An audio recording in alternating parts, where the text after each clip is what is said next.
Hello, and welcome to the Creative Academy Blue Pencil session. This is where we take a look at a couple of your pages and give you our thoughts and feedback. I'm Eileen Cook, and I'm here today with my colleagues, Donna and Crystal, and we're having a chance to take a look at an opening of a short story, women's fiction, by our dear friend, Bonni. So we're going to sort of jump in. We had a little chance to discuss this. And Donna, you noticed a point of confusion at the very start of the story. Did you want to talk about that? Sure. Oh, for goodness sake. Done. There. I do. So I read, jumped in, understood that Zay and Ellen are the two women who are having a conversation, and there's this little 11-month-old baby, Jessie, in the first chunk. And then in the second chunk, we find out that there's a pregnancy, and I guess for whatever reason, maybe because I just don't know the characters yet, or I'm a lazy reader, it confused me. So I thought, wait a minute, are we going back in time and now she's pregnant because we've just seen this 11-month-old baby? And so I had to reread the beginning and figure out that it's two women and one of them has a baby and one of them is pregnant. So that was just a little bit of confusion for me, and in a short story, probably not good to have even a lazy reader confused, I'm thinking. Well, I had the same confusion, and I see Crystal nodding as well. Like, it was just a beat. I mean, it only took me a second to go back and sort of establish. But again, I think when we're talking short story, that can be really important, because I actually had another bump. So a little bit later on, she wakes up to the phone ringing. It's Joe. She spares him the details of what to do when he's not around. So for a second, I thought perhaps they weren't living together, that this was a move that she had made on her own. And Joe, who I assume to be the father, wasn't involved. And then just a paragraph or two later, it's clear that she'd just woken up from a nap, so he's calling because he's probably at work. But again, it was just a tiny moment of confusion that threw me. Crystal, did you want to weigh in? Yeah, I think I really liked the sort of understated elegance of the prose, we'll say. So it's very much, it's conveying a lot with a minimal amount of words, and it's done in a very straightforward way, which I really enjoy the way that is working. But I think both of the points that you two had, I had bumped on the same things.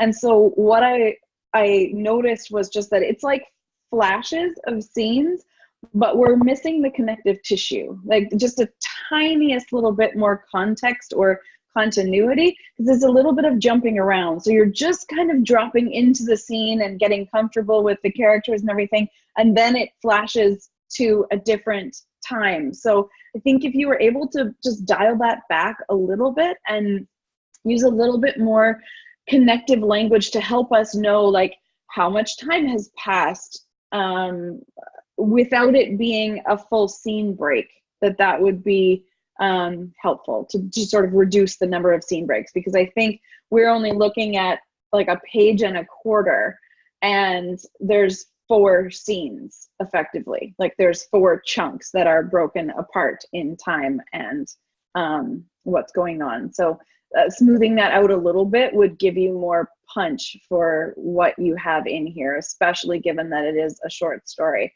I am very curious where things are going, and I think Eileen wanted to talk a bit about that. So. I did, because anyone who knows me knows I love conflict. And I think so often we think that conflict has to be this big over-the-top thing. And I think there are 2 things I wanted to sort of highlight.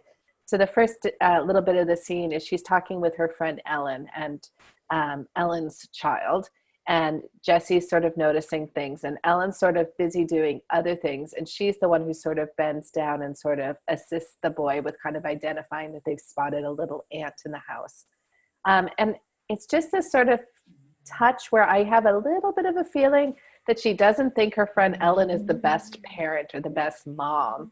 Like she's the one who's kind of paying attention to that. And my dog agrees with me.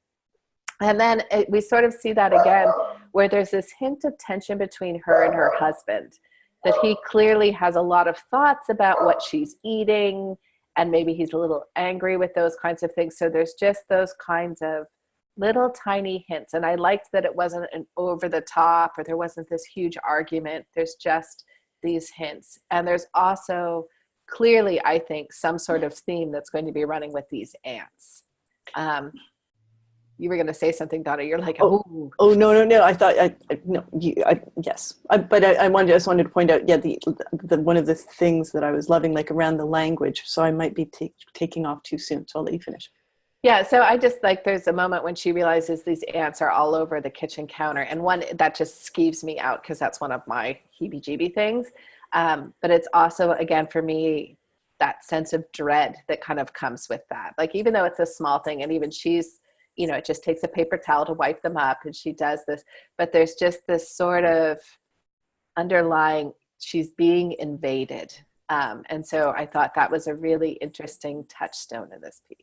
Yeah. I'll let you go to language. Now I'll jump in. Right. And there were 3 lines. I mean, this is a really short piece, and there were 3 lines that really captured me. One of them is related to those ants and that whole how she deals with them on the counter. And she ends that paragraph with, "But they're only ants, for God's sake. And I'm a grown woman, almost a mother."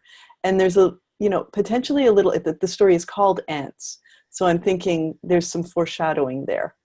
And then a little bit, 2 other lines that I really loved. One was right back at the beginning around Ellen squashes them like she's pushing buttons on the phone. It was just such a nice visual, like it almost like, this is something that Ellen does every day. The answer, it was just really lovely. And then the final one where I think there's the potential to be setting up conflict, and I thought it was a really great place to leave us, was the very last sentence that Bonni, you left us with, which is, "I spent more time with the realtor than with my husband." I thought, okay, Dun, dun, dun. We've got ants and we've got a realtor and a husband who's not happy that you eat Alfredo. Anyway. And a baby that sounds like you're concerned about the baby. Zay, is like, so there's that other little bit of tension there as well. Everyone's saying baby's fine. Amnio says baby's fine. But the character doesn't really, I'm not convinced that she thinks the baby's fine. Yeah, I think there's a lot of things that are being seeded in this. My last comment, which is a silly one, because I know that Bonni knows this, but when you're submitting, you're most likely going to want to make this double spaced. So I think this is how, like, kind of you're writing it out for yourself. But in general, most submissions, or certainly check the submission guidelines, is a good reminder for everyone that most places will want stuff double spaced. That's just one little tidbit. Anything else, ladies? Yeah, see where it goes.